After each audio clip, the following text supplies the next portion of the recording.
Hello, everybody, and welcome back to episode 10. That's right, we're in double figures now of Psyched to be with you. Today, I've got with me another very special guest. This is the final episode in the season, so we're going to be taking a short break after this to recover from the rapidity and excellence of all the conversations that I've had during this series. But do please join me for this very exciting episode. I will now pass over to my very special guest. Please, could you introduce yourself and tell us what you do? Yeah, hi everyone. So I'm Dr. Catherine Talbot. I'm a lecturer in psychology at Bournemouth University. I do research in the field of cyber psychology, mainly with people with dementia and older adults, actually. So looking at how they use social media, the benefits, the challenges, all that sort of thing. I also do work with people with eating disorders as well. I sit on the BPS Cyber Psychology Committee, and I'm also the early career rep for the BPS Research Board. So yeah, that's me. Excellent. So there's lots of sort of stuff we can get into there. Let's usually like to start with work and then sort of out of work. Would you like to just tell us a bit more about what you've been up to recently with your work stuff? Yeah, of course. So I actually finished my PhD just over a year ago. Congratulations. So mainly with thank you. It was a great time to finish. Yeah, but I've mainly been interviewing people with dementia just lately about the impact that COVID-19 has had on their lives. So I've done this both thinking about the impact of lockdown restrictions and the impact it's had on their cognitive abilities, the impact it's had on their confidence, their feelings of anxiety as well, and how that's impacted how they think they can exist in the world after these lockdown measures. So many of the people that I've spoken to just really don't feel confident enough to come out into this new world and to get a bus and, to go see their friends. So actually their social worlds become quite small. And then other than that, I'm also looking at the role of digital technologies for people with dementia as well, and how they can potentially expand their social world once again. So looking at things such as Zoom, for example, that, we're all fed up of using, I'm sure by now, but looking at how people with dementia are using that to connect with others with the diagnosis as well, how they're supporting each other, and also the challenges that are associated with that too. I mean, it's a fascinating area. I mean, we've spoken a lot, I think, even on this show before about, lockdown and the challenges faced there and how a lot of people turn to like social online gaming. You mentioned everyone's sort of sick of Zoom parties, right? Can you tell us a little bit more, first of all, about like sort of, for listeners' benefit about dementia, and then sort of like how, we can it's maybe easy for people to understand how the restrictions have impacted people from that group, but maybe a bit more about the impact and the role of digital technologies. Yeah, of course. So for those listeners that don't know, dementia is actually an umbrella term for a range of symptoms that impact cognitive ability and functional ability as well. And there's actually loads of different types of dementia. So Alzheimer's disease is a type of dementia. Vascular dementia is a type of dementia. And there's approximately around 100 different types of dementia, all with different symptom profiles as well. So it can actually affect people in very different ways. And one common misconception is that it's all about memory. Actually, some of the people that I've spoken to, their memory is completely intact. Instead, they have problems with balance, or they might have problems with concentration instead, with speech. It depends which area of the brain is impacted. But then if we think about the pandemic, we know that cognitive stimulation is incredibly important for people with dementia, in terms of keeping those memory processes, and also in terms of rehearsing everyday activities as well. That's incredibly important. But during lockdown, actually, a lot of stimulating activities were suddenly stopped overnight. And a lot of people were suddenly just in their homes, and they didn't have that stimulation that they were normally getting. And this even comes down to simple things like the conversations they were having. The conversations, they said, had suddenly become quite boring. You know, what are we having for dinner? It wasn't stimulating conversations every day. And the people I spoke to were very much of the opinion that if you don't use it, you lose it. So they were starting to notice these changes. And it's also worth saying as well that my research very much focuses on people with early stage dementia. So when we think of a person with dementia, very often because of stereotypes and because of the stigma associated with it, we think of people in the later stages who are typically older people as well. But that isn't the case. There's an early stage, there's a middle stage, and there's a later stage as well. And also because of the nature of my research, the people I speak to are typically younger as well. So that's under the age of 65 is young onset dementia. So then if we think about digital technologies as well, we know that younger people are typically more engaged with digital technologies, or there's more uptake there anyway. So it would then make sense that this group of people with dementia who are in the earlier stages and are younger would be interested in using digital technologies, or at least use them to some degree. So this is where the digital technologies are really important, especially during lockdown, because it could facilitate social connections and facilitate these conversations with other people, gives them access to peer support, because very often when they were in their own homes, they felt like they couldn't speak about their experiences of dementia because they didn't want to upset family members, or family members weren't understanding. Whereas if they got on a Zoom call with their peers, they felt able to express themselves and have a laugh and have a joke about dementia, which they just felt like they couldn't do with their family, or they didn't understand. And then there's also the activities to keep them stimulated as well, such as gaming. So some of them were playing games as well, just doing various activities on iPads. And they found that really helped. And that there was this feeling that it kept the dementia at bay during this very difficult time. It's funny. I've got a couple of little follow-ups there, but one of the things that you know that we're interested, I can almost imagine people's faces listening to that. You say that people are almost making fun of dementia, and I think that touches on a lot of like this, what we might call sort of in-group, out-group things. Like when you're experiencing something, and you're all in the same boat. It's kind of, I sort of understand this from being a member of the disabled community, and the visually impaired community. Like, you can kind of make a joke about it, and because you all understand it, it's not a joke is aimed at anyone, like, particularly, right? Have you found that, like, people in this group do use humor a lot? Like, that's a great way to discuss what's happening? Yeah.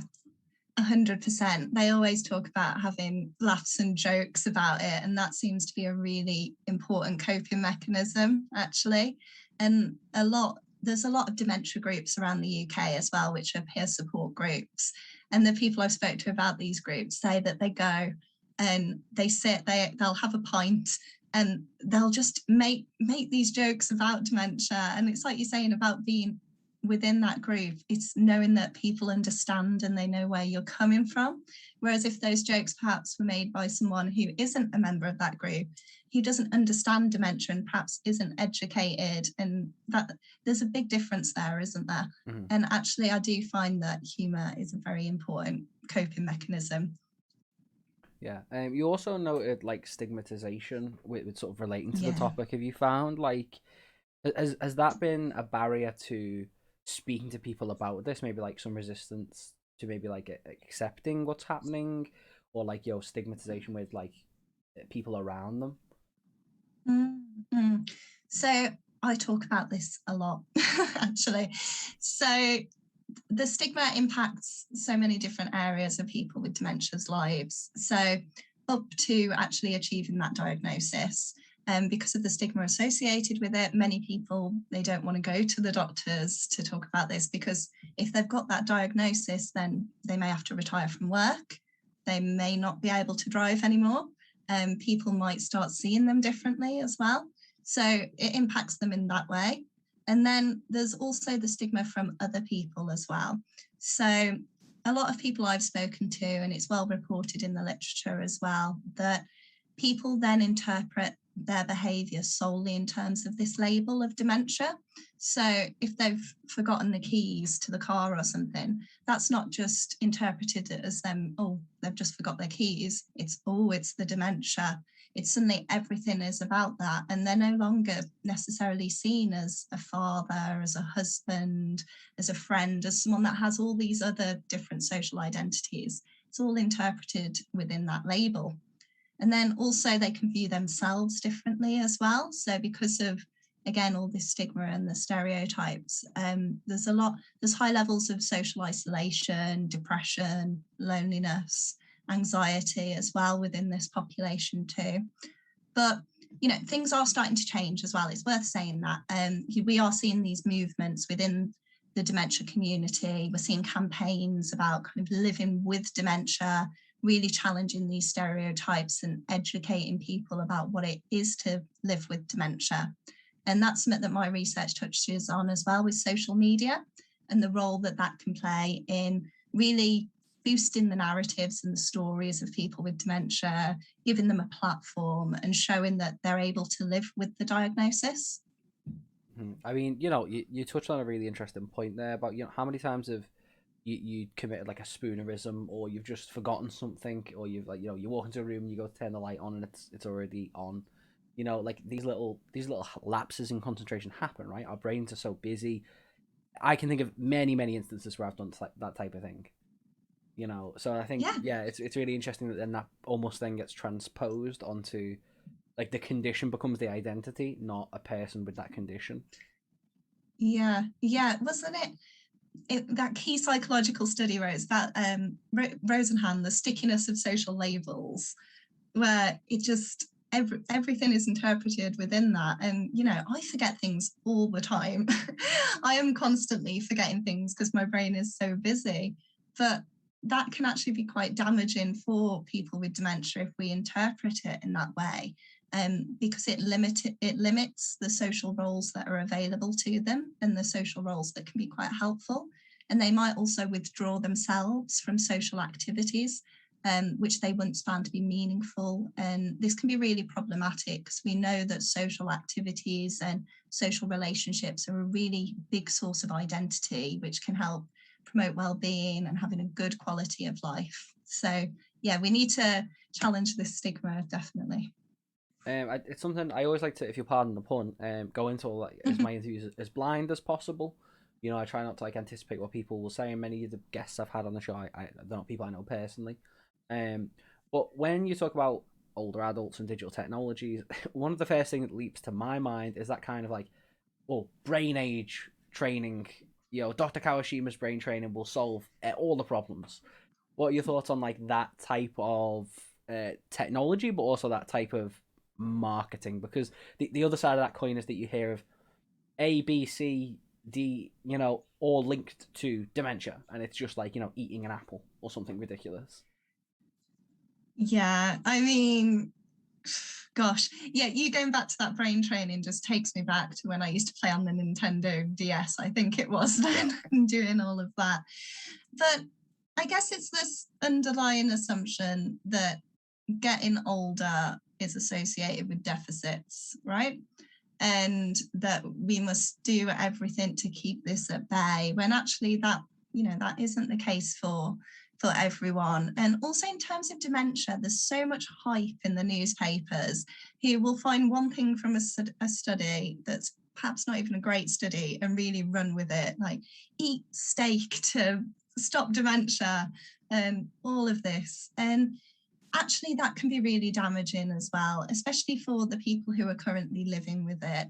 You know, what we need is evidence. We don't need the hype around this. And it's the same with all the medication as well. Sorry, I'm going off on a tangent. We Tangents are keep seeing encouraged. we keep seeing in the newspapers as well. These advancements in drug trials for dementia, and it's always then promoted in the newspaper as, oh, this is going to be the cure for dementia, and it never is. And actually, it gives people a false sense of hope. And what we need to also focus on is helping people to live with the condition and to make societies that are inclusive of people with dementia. But yeah, going back to the brain training and the digital technologies, I don't think there's that much evidence for the brain training stuff. I can imagine potentially if people with dementia were to use them, then it might help in situations such as lockdown, for example, when we're very isolated and there's limited cognitive stimulation. That they might be helpful, but equally they can do other activities on digital technologies that are stimulating. Playing video games is stimulating as well. It doesn't have to be, oh, let's do this one test where, count how many things are here. You can find other things that are also enjoyable too. Was that age-old kind of, I'm going to say meme, but like chess is the intellectual cure for everything. Yeah. Play chess every day and your brain will be hardwired for eons. Yeah, exactly. And me and a friend were talking about something similar, mainly around reading books actually. And we were saying that there's such a snobbery around it that is for higher level, cognition and higher level intellectual people. But if you're playing video games, then that's not the same kind of stimulation, and you're not working your brain in the same way. And it's really annoying actually. You make an interesting point. I mean, I feel like there's so many like subdivisions of that argument that like reading on a e-reader is not the same as reading a book.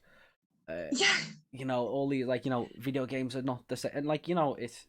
I mean, obviously I'm biased. I play games, I study games, but like, you have to account for so much when you're playing a game, particularly if it's like one that involves action or strategy. Like you have to think like, to use a chess metaphor, like a couple of moves ahead to stay in the game. It's a very active, whereas reading is much more in that sense passive. You're just reading the narrative, words, you move the page. And people read to go to sleep, right? Yeah.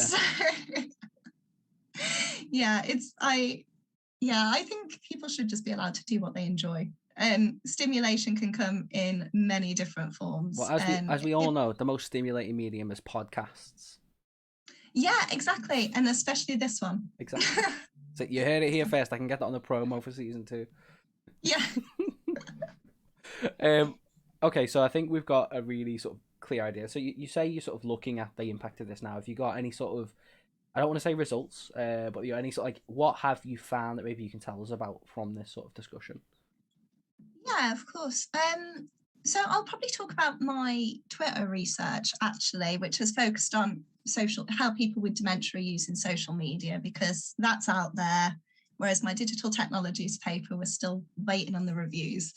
You got to keep that under wraps a little bit longer, I'm afraid. Yeah, although there is a preprint, but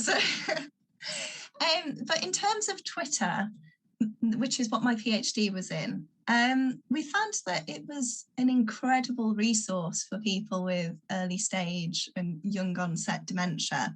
So there's this theory called the shrinking world theory, that following a diagnosis of dementia, the world of a person with dementia starts to shrink.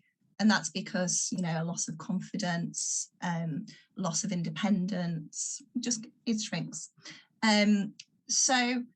But by using Twitter, what they were able to do was they were able to connect with their peers who perhaps, they didn't have access to in their offline environments, or didn't feel comfortable going to a dementia group. And they were able to connect with people who were kind of a similar age to them as well. And this was really important because they could see that these people were living with dementia. They were tweeting about their lives and doing everyday activities. And actually this gave them a lot of hope, because after receiving the diagnosis, the post-diagnostic support was rubbish. A lot of them said, it's just this black hole. I was very depressed at the time. some of the doctors actually just told them, oh, you've got dementia, off you go. And that was it. Yeah, I know, awful. Yikes. But by going onto Twitter, this was actually quite an important source of post-diagnostic support, just in terms of connecting with their peers. But also it was really good as it gave them a sense of identity. It allowed them to work out what it actually means to be a person with dementia, especially at this time when they'd lost so many other aspects of their identity, such as their working identity, that some other social identities as well. They were able to get this kind of more of a community sense of identity. And many of them went on to get involved in advocacy work as well, which became their new working identity following that. And we also found that Twitter was a really good way for some of them to communicate. And this was because it had the character limit. So they were able to focus on what they were trying to say without getting confused with too much on there, like they did with Facebook, for example. So that was really useful and really nice to see as well. However, it is worth pointing out that it wasn't all positive. There are trolls and not very nice people on Twitter as well, especially if they're publicly identifying as a person with dementia. Some people aren't always that nice online. And then there's also people on Twitter who doubt their diagnosis as well, who I've called Dementia Doubters. And TM. These are thank you. These are carers of people in the later stages of dementia, or people who've typically worked with people with more late stage dementia who perhaps aren't exposed to those in the earlier stages of the disease, and don't think that a person with dementia could use Twitter, for example, or could do all of these things. So then these people publicly doubt their diagnosis, and then this has an impact on the person. They feel like they've suddenly made sense of this identity, then they go online and people are casting doubt on it, calling them a fraud and all of this sort of stuff. So there are positives and negatives. For more on trolling, check out episode 1 of the podcast with Dr. Chrissy Cook, communications researcher. Sorry, I'm obliged to plug things like that.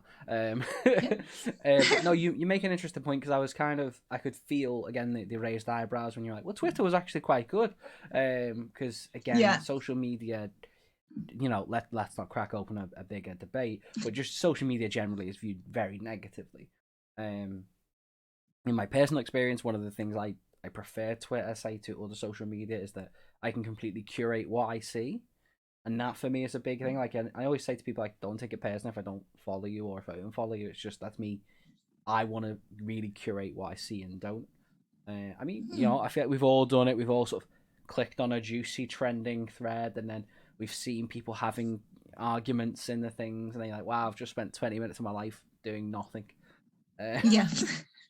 But, so that's a really interesting sort of thing. And it's nice that, in a strange way, even something like the character limit really was actually quite a positive element for people from that group. Have you got any sort of other pieces of your work you'd like to give mention to? You mentioned you do sort of look at sort of eating disorders as well in the intro. Yeah, so the eating disorder stuff. So my dementia stuff is, I would say, more on the kind of positive side of social media. Whereas my eating stuff, it tends to fall on the more negative side, I guess, really. So I got interested in this when I was doing my undergraduate dissertation, actually. So it was looking at eating disorder communities online, and I should probably give a trigger warning for this, actually. There will be one sort of like at the very top of the audio as well. Okay. But yeah, thank you for putting that in for us. Okay. No, of course. So looking at communities online that potentially encourage disordered eating behaviours, and the negatives of that is something that I'm really, really interested in, and kind of how we can either steer people away from those communities or build resilience, and how we can think about that within a therapeutic setting as well, and the role that social media may play within that. Mm-hmm. Can you sort of like, I know it's quite a broad term, but can you maybe just break down a little bit for listeners' benefit of what disordered eating is? Because I think, again, it's a term that's loaded with stigmatization and myth almost. Yeah, definitely. And this is something I've been working on with a colleague at Northumbria University, Dr. Dawn Franley Bell. and we're kind of challenging some of the misunderstandings and misconceptions around eating disorders, because when you think of eating disorders, you typically think of anorexia nervosa, right? And that's not the only eating disorder. There's actually lots of different types of ones as well. There's binge eating disorder. There's lots more. And you also typically think of women as well, when actually men are affected by disordered eating as well. There's lots of amazing advocates on Twitter who are doing amazing work and promoting all of this. And this is something actually that we've looked at during the pandemic that me and Dawn have investigated as well. It's done a lot of COVID research just lately, actually. Very prominent. Yeah, and we found that disordered eating has potentially become worse during the lockdown periods. So they spoke about restricting their food intake a lot more. They spoke about this kind of feelings of shame and feeling bad for eating when there was food scarcity. People were in the supermarkets treading over each other to get food. There was, in some places, it was really hard to get food. So some of the people that we surveyed, they felt this sense of shame by having that. Or then there was also some things around exercise as well. So some people reported having more time to exercise because they didn't have to go into work. So they would over-exercise with the kind of desire to lose weight. But then there were also some people who weren't exercising as much as they did before lockdown. And again, this promoted these feelings of shame and this sense of guilt, and they felt like they'd gained weight. So as a result, they restricted their food intake. And then on top of that, we had the government campaigns as well, which all focused on let's lose weight, let's fat shame everyone, which is coupled with eat out to help out. Yeah, and then also saying let's put calories on menus, which is really damaging for people with eating disorders. But if anyone listening to this is struggling, then I definitely recommend looking at Beat, the UK's leading charity for eating disorders. There's lots of helpful resources on that. Links will be provided wherever you found this in the show notes. Awesome. But we could talk about politics, but let's not. But I think, just there's so many just wild kind of decisions that were made that just looking at like those sort of three things, that, like, even that. So calories on menus. So many people are like, oh well, okay, that's great. Like I know what, and it's like, as you pointed out, that you should, like anything, you should be given the option to have it or not. There's a big debate in like ethical game design that you should be given the opportunity to know what you're going to be presented with before you're presented with it, and then at any opportunity opt out and sort of skip anything that you don't want to observe. And I feel like it's the same sort of thing. You should be able to with or without caloric measurement. Very simple thing. We have just about got to a point where you can have menus for people with different allergies or different dietary requirements. Are we asking too much? Yeah, I think that's an excellent idea, and I love you saying that about the gaming design. I think that's brilliant. I would love that. I think so. Sorry, again, going off on a tangent. Something else that I've been interested in just lately is orthorexia, which isn't an official diagnosis yet, and it's something we're exploring, which is an unhealthy obsession with clean or raw eating. So, eating stuff that hasn't been processed, low sugar, low fat. It's kind of an unhealthy obsession with what we would term healthy. So we're investigating that at the moment, which is really interesting. And it's really interesting as well if we think of it in terms of social media and, all the fitness cultures that seem to have come to light, and this focus on this fit and healthy body, that it perhaps, if we think mainly in terms of women, I'm thinking now that it's not enough now for women to just be skinny. Women have to be skinny and they have to be toned and fit. Well, I recall this. I've had this in a few conversations. I was a younger person during the sort of noughties and through the sort of 2010s. And I remember this, the size zero boom. I Yeah. remember, and I always remember, and I frame it in the context of a joke as a means to help people understand that maybe aren't interested or don't care. But like, I remember, there were literal ads on TV that were like, "Does my bum look big in this?" And that was like the biggest insult you could give to often people who identified as women. Um, and like, it was like it was a huge thing at the time. It was like, oh gosh, could be the worst physical attribution I could be given. And now we have this polarity of women have to be also skinny and toned, but also have large posteriors and other areas. We could get into how a lot of that may relate to cultural appropriation. We'll maybe not go down there. That's a big debate. But it's so strange how even just in a few years things have just changed so rapidly in the culture. Yeah, 100%. It's just, yeah, because I remember, because I was a young person as well in the 90s and the noughties, and I remember it also being this focus on, yeah, size zero, very, very skinny, whereas now it is all about that, 0% body fat, abs. It's just totally unachievable for most people as well. I know it's certainly unachievable for myself. So, it's just all these expectations that are put onto people. And I know that we've mainly spoke about women there, but also the pressures on men as well now to, be big, to be muscular, seeing all of this on social media, plan your meals, have this protein, everything. I'm on a study at the moment where we are looking at representations of fitness on social media, and we are actually seeing quite a lot of men there as well, whereas when we did it a few years ago it was mainly women. So it's quite interesting to see how that's changed. I really want to just pick up just a real neat statement you said there, is that it doesn't kind of matter what the shift is. It's just that it's almost like it's pre-designed to be unachievable.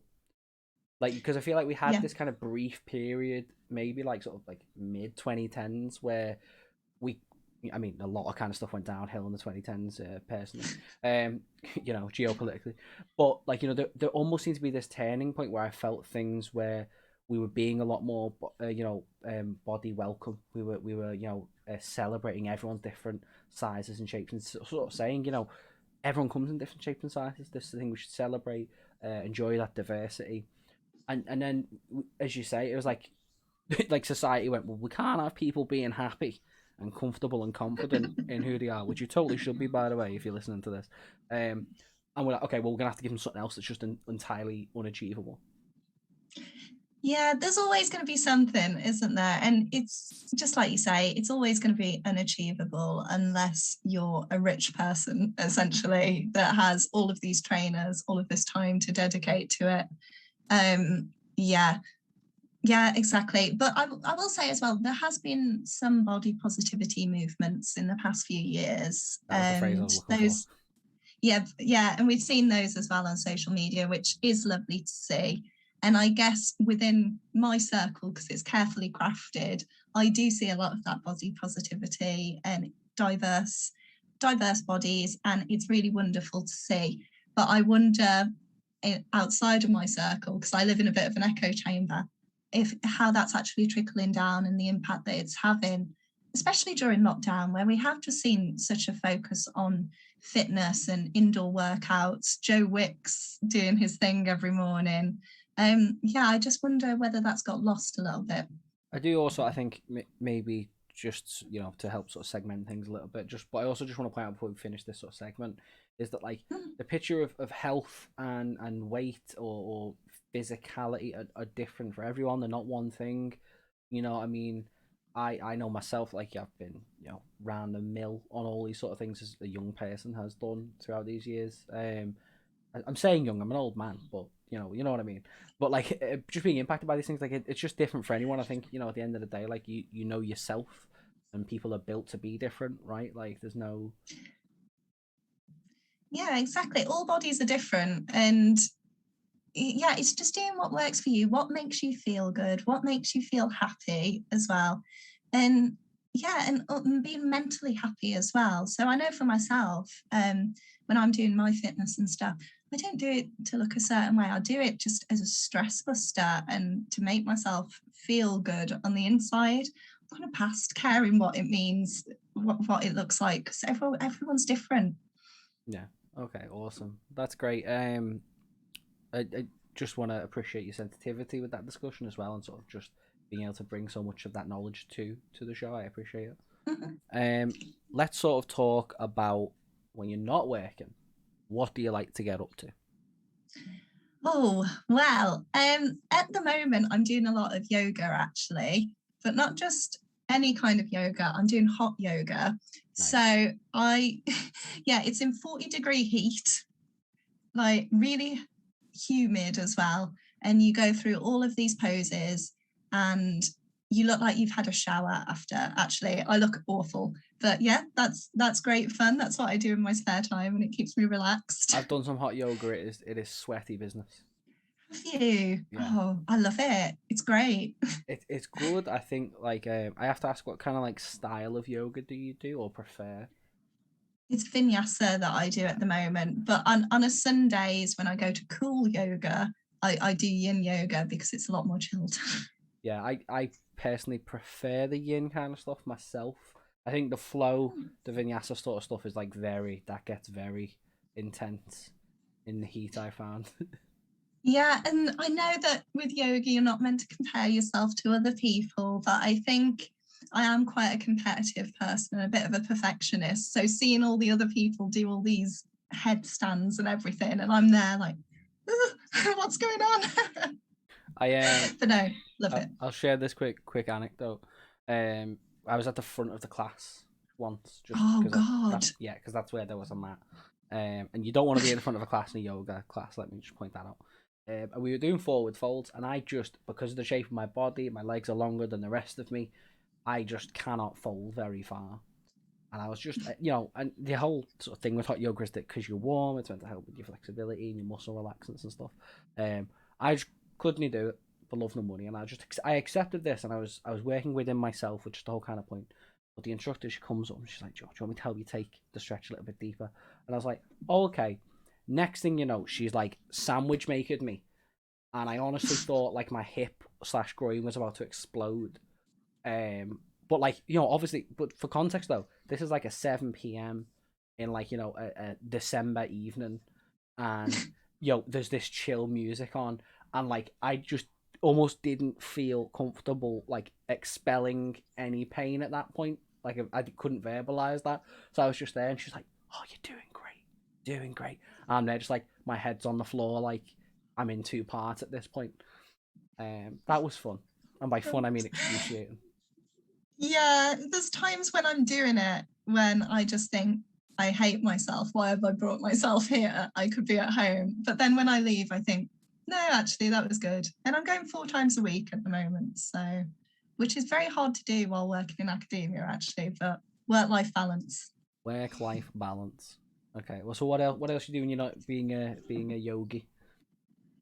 An amateur yogi. I play a lot of video games, actually. I have quite different tastes in video games. So I'd say the best one I've ever played is Red Dead Redemption 2. Whoa, I right in absolutely love there it.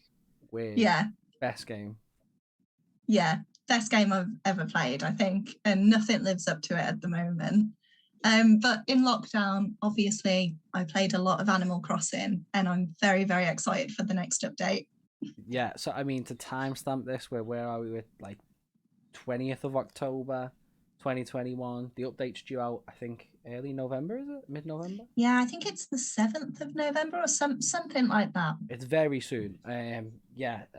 Animal Crossing. All right. So I will say that I put in like 100 hours into Animal Crossing, like yourself. Played it a lot through lockdown.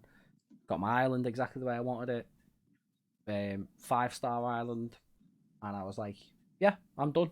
I'll put it down. Even with the other updates, I haven't picked it back up. Yeah, no, to be honest, I was quite similar. I got it and I thought, oh my God, I can't stop playing this game. I love it. Got my island, amazing. It's beautiful. And then I picked it back up with a few of the other updates. So when you could go diving, I love that. Yeah, and then it kind of trickled off, and it trickled off as we started to come out of the first lockdown. So I feel like it served a purpose then. But with the new update, I am very excited, and I think I'm just going to start over again, you know? Oh, bold. I know. I'm just going to do it. Just do it. Bold, fair. I paid DLC. You're going to get in on that? I don't know if I want it that much. Well, I was Are you? having this debate on stream over the weekend actually, and saying like because they're offering the paid DLC outright for Animal Crossing, but they're also bundling it in with the Nintendo Switch Online expansion. So like you can pay for Nintendo Switch Online, touch your play online, and you access a few features including NES and SNES games. So and that I think currently in the UK is like $17.99 for the year, right, for a single user. That reportedly maths about right is about to double, and for that you'll also get N64 games in the Sega Genesis. So they kind of I think have thrown Animal Crossings in the hope that a lot of people will just kind of go, well, I'll get future Animal Crossings updates as well as a bunch of other stuff. Can I like financially justify doubling my online membership for like when I already have Yeah. too many games? And I'm not sure if I'm gonna go back to Animal Crossings. Like, Yeah, I know what you mean. I do think starting a new island is the way to go. And I feel like you should do it as well. I feel like just take the plunge. look, Misty Isle is perfect, and I want to leave it the way it is. Mine is called Talbling Town. Nice. Yeah, I know. Beautiful. Nice. Other games I like, Zelda Breath of the Wild is an amazing game. If you've played that. I've played it. Okay, this is me blabbing now.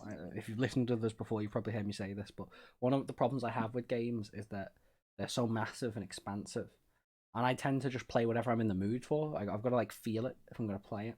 And I put the game down, and then every time I pick it up, I go, "What the heck am I doing?"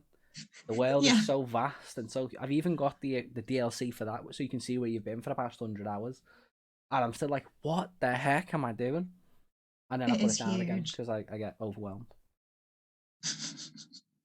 They are big nowadays. They are huge games, and Zelda's massive. Zelda Breath of the Wild, it's just so huge. But again, that helped me during the pandemic. I found gaming during the pandemic to be so helpful. It's kept me sane, made me feel a little bit better, given me something to focus on, particularly with Animal Crossing. When the whole world was ending, I could create my own little world, and it was nice and wonderful, and just get lost in it. Well, I was going to kind of point out there the three games you kind of mentioned are all big, huge worlds that have their own Yeah. lives and exist within their own kind of universes. Is there a trend there? Yeah. Yeah, there definitely is. I also, oh gosh, here we go into it. I'm also, I also really, really like Stardew Valley and Nice. Littlewood. So, yeah, my partner was actually joking because I have all these games that are like little towns and stuff, and he said, "Are you sure that you don't actually just want to be a mayor? Is that your calling in life to be a mayor?"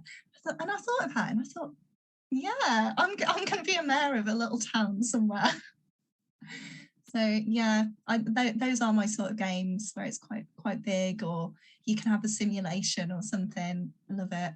Fair enough. I've confessed before. I've still not rectified it, but I have not fully played Stardew Valley. Again, like I've picked it up and then just like gone. I appreciate that this is great, but I just get really overwhelmed early on, and then like I know you can get to a point where you get upgrades and you have more stamina and stuff, but I've just never got to that point. Just not enough time, you know. Oh gosh, you're missing out. I've had I'm gonna say playfully threats to like get people will be like we will play it multiplayer and we will make it happen. You should do it. We can play if you want. Yeah, why not? It's a game like I know I need to play. You know, it's just meant to be so good. Like Skyrim's good as well. That's another big world game that I absolutely love. if you got a classic kind of what's your preferred build on Skyrim? Oh, okay. So I'm always a mage. I'm a Nice. battle mage. Yeah, always, which apparently is quite weird. I've heard most people are sneaky archers. Sneaky archer is yeah. popular. Yeah, I just don't see the point of playing it like that. I'm more, let's do offense, go. But yeah, I love Skyrim as well. Just get absolutely lost in it. Okay, how many versions of it do you own, and how many saves have you got? Okay, well, to be honest, I got into it quite late, so it was only about a year and a half, 2 years ago. So it was towards the end of my PhD, which wasn't a good time to get into it, because I'd go work at my postdoc all day, come home to work on finishing my PhD, and just play a lot of Skyrim actually. Yeah, so I actually only have 3 saves at the moment, and it's only because I've still got the game from my friend who lent it to me 2 years ago, and I still need to return it. But there's been a pandemic, so it's fine. Fair. I mean, I also haven't played Skyrim, but like, yeah, I know. But you do gaming research. I call myself a game. I know. Again, it's too big. I've started the save on it, and then it was like, you can now do what you want, and I went, okay, I'll go this direction, and just got flattened and went, well, it's not for me. You know what? Like, I'm sure I'd love it if I actually got into it, but it's like, I really struggle with when there are that many sort of choices and customization options. But call me a negative perfectionist, but I'm like, I want to be good at everything, and then you just end up being crap at everything because you just don't spend your stat points well. Yeah, you need to pick. It's like The Sims, isn't it, really, where you need to focus on one skill to start with. Yeah. Okay, so have you sort of got any other gaming mentions that you've got? Like anything else like good? Or anything that you're looking forward to, maybe? I'm looking forward to the next Pokemon game that's coming out. I know that they're doing a remastered version of, is it Pearl and Diamond and Pearl, yeah. Diamond and Pearl, yeah, which comes out next month. And then there's the new Pokemon game which comes out next year. So very excited about that. Which will be Arceus. That looks good. Yeah, it does. It does. So I'm very excited about that. Can't wait to play those. Yeah, there's loads of good stuff coming out. Are you a big Pokemon fan? Yeah, are you? Oh yeah, huge. I mean, I'm not sure how well you can see it, but like behind me, I've got my collection of Nintendo handhelds up there. So big Pokemon fan. Yeah, I got into Pokemon when I was quite young, and I had the sticker book and everything. So first gen is the best. Obviously. Oh, controversial. Is it? Gen 2, Gold and Silver, because you get both regions. Gold. I think Gold is the best because, you can then play on the other region, can't you? Mm-hmm. I love that when they brought out Heart Gold and Soul Silver with the Pokewalker, which was Pokemon Go for any of the true believers, the true knowledgeable people. I met so many random people playing Pokemon Go in the streets. That was wonderful. That was a great time. So simple. It was such a boom. Like, it's such a great time when you could just meet people in the street and have a conversation. Random people would just lend me their chargers and everything. It was brilliant. Good times, good days. I feel like I'm gonna ask just because have you got a preferred starter type? Well, it depends which game we're playing, really. That's a sensible answer. Yeah, my favourite would be fire type, I think. Nice. What about you? I always tend to go for grass. Oh. The disappointment. Such disapproval. Yeah, I am disappointed. Fair. I mean, like, I know, like, speaking Gen 1, Gen 2, like, tactically it makes sense to pick the fire one because, there are fewer fire types that are accessible, generally speaking, throughout the game. I know that. But yeah, I've just always liked the grass critters. I don't know why. Oh, that's cute though. I do agree that I think Torchic is probably the best one from Ruby. Like, I think just like you can steamroll the whole game with just a Blaziken. With like I just can't wait. I can't wait for the game to come out now. You've got me excited. I'll admit I've still got Ultra Sun I need to play, and I haven't Oh. done the Delta episode of the Omega Ruby remake on the 3DS. Yeah, I haven't played some of the newer ones. So I played Sword and Shield, but the ones before that I didn't. I'd kind of stopped playing around that point. So hopefully they'll do some more remakes or something at some point, and I'll play them. Well, I am very proud to say that on Pokemon Box, which was like the storage software on the DS, and obviously for those that don't know, if you Pokemon Generations they came out, they actually made a way for you to be able to link them for a very long time. So you could, I have through the process of many hours spent transferring, I still have the original starter Pokemon that I had on Pokemon Ruby, when I was a young boy. Even now, they're sitting on my 3DS, and I will eventually transfer them to Pokemon Home on the Switch. Oh, that's cool. I'm just going to flex now to try and redeem some of that disappointment. I 97 97% legitimately completed the Pokemon Ruby Pokedex. That's pretty impressive. I say 97 because I think it was Cerebi and a couple of like Mew and ones like that. Someone traded me them. I traded them back so I could get the Pokedex entry, but I have no idea if they were legitimate. Because back in the day, ladies and gents, let me dial this. Back in the day when games were cartridges, and you couldn't connect them to the internet, you had to go to special events. You had to go to like Toys R Us, and like they would have a machine that you plugged your game into, and that would give you an event Pokemon. That was how you used to do it. None of this just download them from the internet. Malarkey. But I'm very proud of the fact. It was such a different time. I'm very proud of the fact that I can go on that game. It still just about works. And go to the guy and like get the little certificate that says you completed the Pokedex. But I use Pokemon Colosseum, Gale of Darkness that a friend had, like Fire Red and Leaf Green, Ruby and Sapphire, like all of them got it sorted. Pokemon Colosseum was so good. I remember, was that on the GameCube? I think that game at the time. It's on my shelf behind me. Is my nemesis. Why? I'll tell you for why. Because obviously that was like famously the way to get Ho-Oh, the legendary Pokemon Gold, on Pokemon Ruby and Sapphire, right? But it was not clear how to do that. So I beat the main game, I purified all the Pokemon, I did the 100 battle thing, nothing.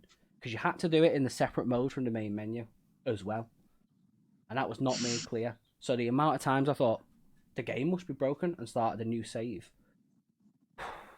That's why I feel like you're still upset about this. I'll never let it go, and that's a reason why I've got like an army of the 3 rare dogs, Espeon and Umbreons and Tyrannotars on my Pokemon box, because from just doing multiple playthroughs of that game. Many hours. I think the time that I did it, I actually pulled like an all-nighter. I was like, I'm getting this done tonight. It's happening. I like finally beat that 100 one and got the time flute for it or whatever, and I was like, finally, and then just fell asleep. Life goals. Yeah. So, but back when, again, like I was a younger person, I actually had time to do that. Yeah, I miss those times.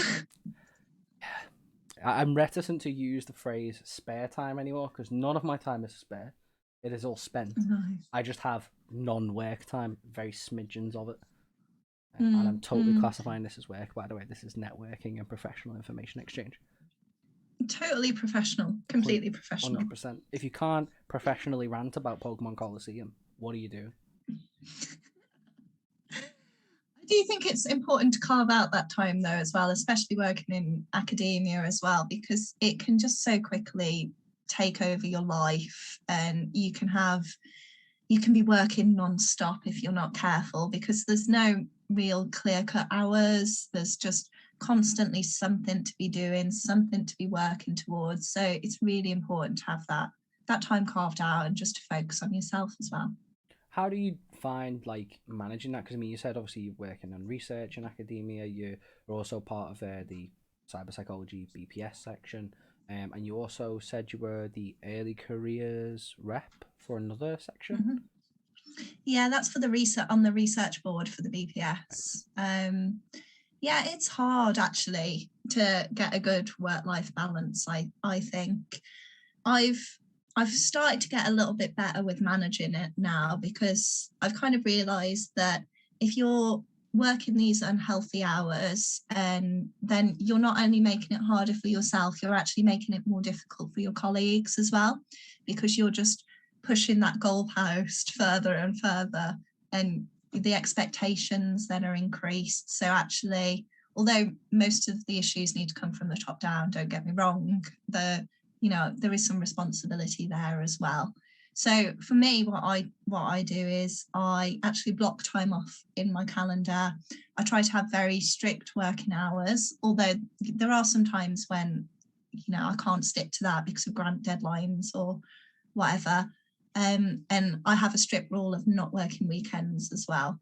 But obviously, I also realise I'm in quite a privileged position. I don't have any caring responsibilities or anything else that takes up my time too. So yeah, and also just making sure that I have time to do the things that help me to be kind of the best person. So doing yoga, and making time to go to cute coffee shops if I want to, going to the pub with my friends, because I actually work a lot better if I'm a happier person and if I'm making that time for myself as well. And I think when you're so overwhelmed with work in academia, it can be very difficult to take that time away and to take that break, but actually it's really important. What kind of do you get up to in your committee roles, if you can tell us a bit about that? Yeah, of course. So actually, my committee role started when I was in SciPag, which I know that you're a member of. No, right? So yeah, I started being I was the communications officer for SciPag, and then I was vice chair for a bit as well, which was great. But now that's kind of led into me being on the BPS cyber psychology committee. So within that, I kind of spread the word about cyber psychology and really promoting it as a discipline. At the moment, I'm on the editorial board for the Cyber Psychology Bulletin. So I help to review some of the papers that we get submitted and see what we can include, and that gets sent out to members. Also involved in things in sort of social events as well, organising those, and really just getting involved where I can in whatever happens with the committee. So whether it's the conference that we have each year, that listeners, if you want to come, you definitely should come because it's going to be great and it's going to be fun. And just seeing how I can help out with stuff like that. With my position on the research board for the BPS, that's really interesting because you get to hear about all these kind of high level decisions and discussions that are going on about psychology in the UK. And my job is to act as kind of the early career voice and to get involved in committees. So there's lots of stuff around diversifying the curriculum at the moment. There's lots of discussions around open science. I'll be involved in reviewing bursaries for early career people. Can you define what early career means for listeners? Oh, that's difficult. Yeah. So I think the general definition of early career researcher is 5 years post PhD, which is quite broad. And, sometimes it'll go up to 8 years because obviously in the nature of the job, a lot of people are on temporary contracts for quite a long time at the moment. So between 5 to 8 years following a PhD, really. Mm-hmm. Okay. Sorry, I interjected there. No, it's fine. No, it's fine. I think I was pretty much done anyway. It's just being the early career voice and representing those people's voices and their interests. And I think I come from a bit of an interesting position because I'm a qualitative researcher, so that means I speak to people, have chats, and use those conversations as data. Whereas often quite a lot of the policies that come from higher up are more for quantitative research, so all about numbers. And actually, I could see it as part of my role to challenge that, especially when we're having discussions around open science and everything. I'm thinking, well, if that's becoming dominant, then what does that mean for qualitative researchers? And what does that mean for qualitative early career researchers? Is our research being sidelined? Is it then being seen as less fundable, as less publishable? and really thinking about the knock-on effects of that sort of thing as well. Mm-hmm. I also, and this is it's a little bit of a naughty question, so I apologise in advance, but something that came from the cyber psychology meeting that we had quite recently, because I'm also on that committee.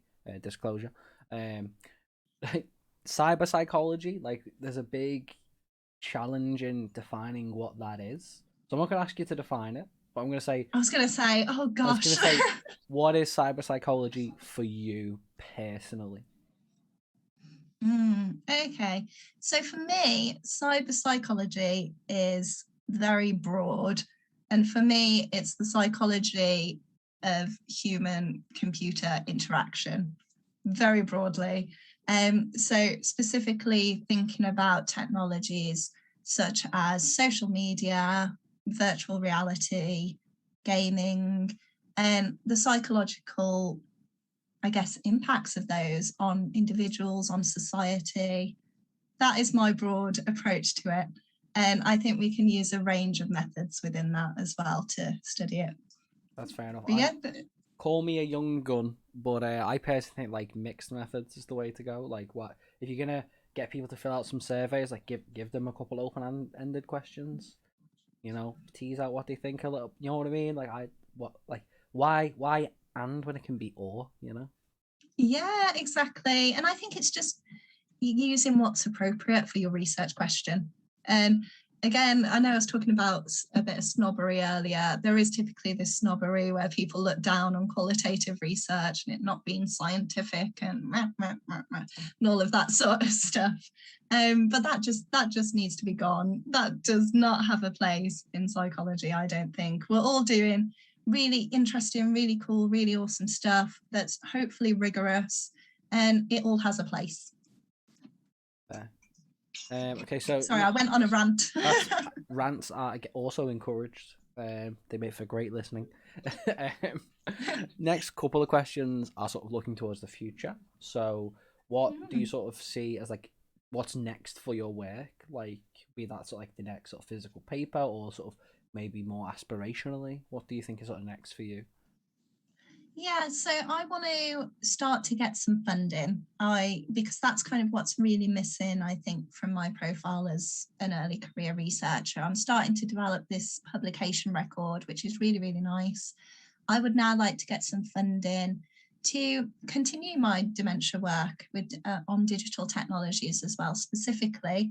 So that's what I'm going to be looking for. I'm going to be looking to set up a program of research around that. And yeah, hopefully get some money in so I can pay my lovely participants and really start to do some cool things with social media, with assistive technologies as well, and really championing the voices of people with dementia as well. So making sure that their voices are included in the design of digital technologies, because it's really important that what we're designing for them actually meets their needs. So that's my aim. Yeah, it would be really nice if someone would give me funding. Fair. So if you're listening, you want to fund some dementia research, you know where to go. Yeah, I'll set up a GoFundMe. Yeah. One of my favorite questions I always ask is, if you had no limitations, what would you look at doing? Like, this can be like a business, an entrepreneurial adventure. It can be a research thing. I always frame the context of mine as that I would look at a longitudinal study of people playing the video game Celeste. It's it's for me the best game ever made. It talks about mental health themes. It's incredibly enjoyable. The entire soundtrack is just banger after banger. And like, you know, but it's like if you do everything like a 70-hour experience, like, not for just the main game, but you know, like, that's a lot, and like really capture all that beautiful data of people's experiences. What would you do? Limited resources, access to participants, and research assistants. What would you do? Yeah, okay. That's a very good question. So what I would do is I would do an ethnographic study where I would go into care homes and I would look at getting digital technologies into care homes and observing how they're used, what the benefits are, what opportunities there could be, and how we can also adapt these technologies as well for people with perhaps middle to late stage dementia as well. yeah, that's what I'd do. I think that'd be really cool. So correct me if I'm wrong, but ethnography is kind of very like community based. It's sort of like looking at a group of people and sort of really engaging with that community and sort of understanding what it's like to be part of it. Is that right? Yeah, essentially, but it's also quite observational and submerging yourself actively into those communities. So I would kind of sit there and do a lot of snooping essentially and observing all of these interactions, seeing how the care staff would handle doing these digital technologies, and then you do interviews with them as well to supplement that. I would love to do something like that. I think it would be brilliant. Just to see how useful they can be and how useful they can be in practice as well. Because very often we find that a lot of technologies that are developed for people with dementia, there's loads of them out there, but actually the uptake is limited. So it's showing that there's a bit of a disconnect there, and what are the reasons for that.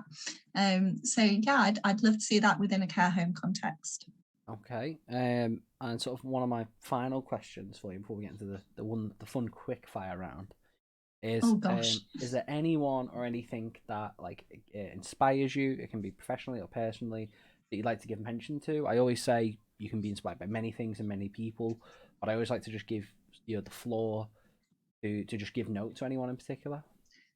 Yeah, so I've been fortunate to have been supervised by some fantastic women in academia and to have had both formal and informal mentorship. So I'd say there are a couple of women who really inspire me. I'll just give a shout out to a few of them. So Dr. Linda Kay, for example, I think she's so inspiring, and being the chair of the cyber psych. Yeah, absolute legend. Being the chair of the cyber psychology section, does amazing, rigorous research. So I find her so inspirational and can only dream of kind of being like her one day. My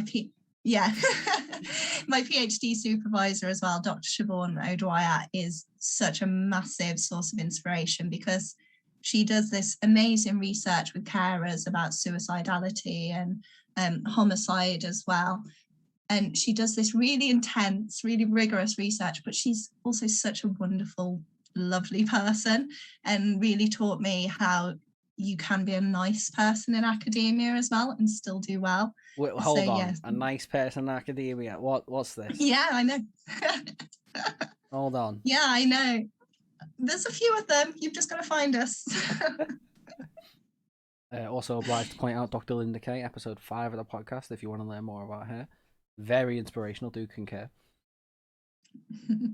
Yeah, so I'd say they're probably my main two within academia at the moment. Oh, okay, that's awesome. Now, quick fire questions. Oh god, I'm so nervous. I don't know what's going to come out my mouth. You are going on an island retreat.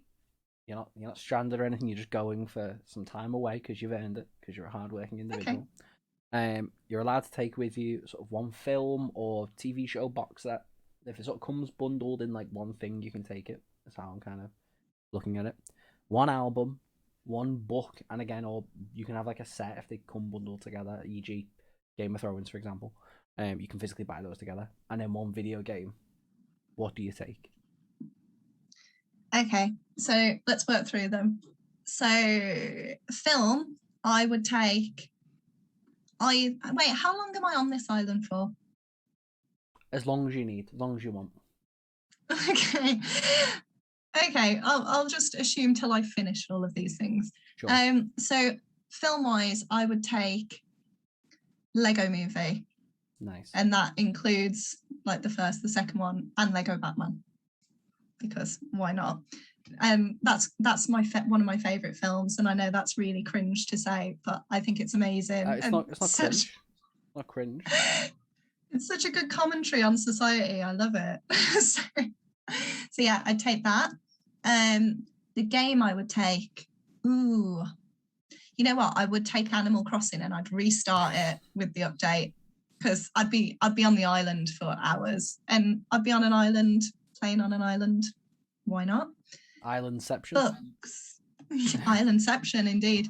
Books. You know what? I would take Game of Thrones, actually, because I've been meaning to read it, but I just haven't got round to it. And so if I'm stranded on a desert island, that's a perfect opportunity to do so.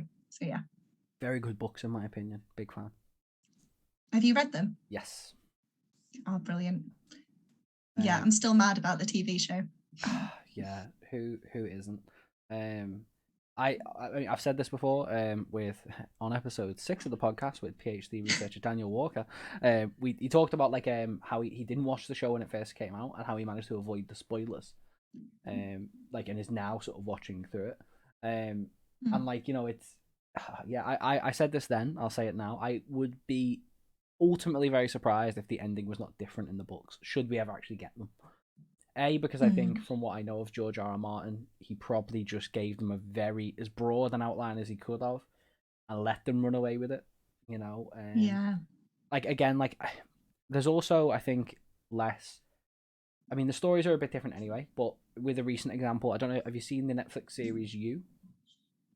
Yeah, I'm halfway through the final season though, so no spoilers. No spoilers, spoiler free. Have you read the books? No. Okay. Do you recommend? Well, honestly, no. But really, very bad, many issues. I won't get onto that rant now. But like the books are drastically different to the show, particularly into like this new third season. I actually read the book sort of going into it to be able to compare and contrast. And like the show is just like it's. I mean, it's not good. I'll say that much. But like you can tell that because the third book was written after the show became popularized, it has been directly influenced by the nature of the show, and it's had like an impact on it. And I think you can really tell that in the sense of the writing, and particularly with the fact that it's different. Like I very much think the author went, well, why would I just reproduce what Netflix are going to do? They've already made changes to the story anyway. I may as well go off so people can enjoy both experiences, and you're kind of getting more out of the characters. And I just think like George R. R. Martin is the kind of troll that would just drastically change things just so everyone would get really annoyed by it. Yeah, probably. You've made me want to read the U books though, to be honest, because you know what, I this is a bad thing, but I just love trash TV, and sometimes I love really trashy books as well, because I feel like my research is really hard and sometimes it's really sad. So yeah, sometimes I like trash, and I think that's okay. Do you know what? I have issues with the books, and we can talk about this after the episode if you want. But yeah, my problem with it, just generally, is that I can't put it down. Like it is a page turner, and like I disagree with the content, but I binge through that thing so quick. It's the real page turners, and I'm like, if they release the fourth one, I'd buy it immediately to read it. And I don't like that about myself, but I know I would. Yeah. Anyway, I love it. The last one is, yeah, anyway. What album are you going to take? Oh God, album. Are you a big music fan? Okay, I am, but I don't listen to albums. I'm one of those people that listens to playlists on Spotify. Right. And my boyfriend hates that. That's it. Close. Finished. I'm joking. My boyfriend hates that about me. He's always saying, albums are meant to be listened to in order, and you're just listening to a playlist that's on shuffle as well. Yeah, sorry. So I don't know. At the moment, I'd probably listen to an album by the Red Hot Chili Peppers, because we've just got tickets to go see them. So nice. I'd listen to one of their albums. Okay. Not sure which one. I mean, have you got any sort of other stuff? I mean, what kind of playlists do you listen to? I mean, I will be honest, I enjoy albums. I enjoy shuffle as well. But, like, the world allows chaos, like, just playlists. And I'm okay with that. It's part of the world. Yeah, I quite like to listen to noughties and 90s playlists, and quite cheesy stuff as well, just because, it gets you singing and all of that sort of stuff. So I love the throwback. Although I have been listening to The Weeknd a lot just lately as well. This is the Weeknd playlist. So again, not an album, but yeah. No, that's fair. I think that's fair. Okay, so I always like to wrap up with giving you, the guest, the opportunity to ask me a question. If you would like to, you're not obliged to. Okay, so I know we've spoken about Pokemon a lot, but I did plan this question anyway. So if you were a Pokemon, which Pokemon would you be? Oh gosh, this is where I cannot name a single Pokemon. I think I'll narrow it down by type. Um, I obviously, being a psychologist, I would want to be like, a psychic type, and also a psychic type are super OP, I absolutely love overpowered, psychic types. so good. In truth, like, do I reckon I'd really be a psychic type? Probably not. I would probably be like an ice type because personal albinism representations. Um, so in terms of like an actual Pokemon, I really can't think of a name, which is really sad because I like Pokemon a lot. Because you've asked, I obviously can't think of one. Sorry. No, it's the whole point. It's to give the episode a bit of edge, reverse the pressure. I'm like looking around my room, being like, think. There's like an ice gym in like the third gen and the second gen as well. I can't think of a single Pokemon name. But yeah, probably an ice type, just because I'm stone cold. Maybe like a bomber snow or something like that. That's an ice and grass type. We'll go with that. I thought of a Pokemon. Okay. So I feel like I caused you unnecessary stress there. It's fine. That's the whole point. That's the whole point. It's meant to be a laugh, even at my expense. Oh, okay. Right. Well. Carry on. Sorry. No, I was just going to say all that remains for you to do is to thank you for coming on the show, unless you've got anything else to add. No, I think we've covered just about everything we could cover, to be honest. We've gone from Pokemon, we've gone from research to yoga. We've done everything. Well, I want to say, Dr. Catherine, thank you so much for being with me. I have been psyched to be with you. A very special thank you as well for helping me close this season of the podcast. Woo! A tremendous achievement. So all that remains for me to do now is to say farewell to our listeners, and for those watching, I'll move over to the ending screen. I always lose it. Okay, there it is. Thank you everyone for watching. Goodbye, and we will catch you again very, very soon. Look after your mind, body, and soul. Bye bye.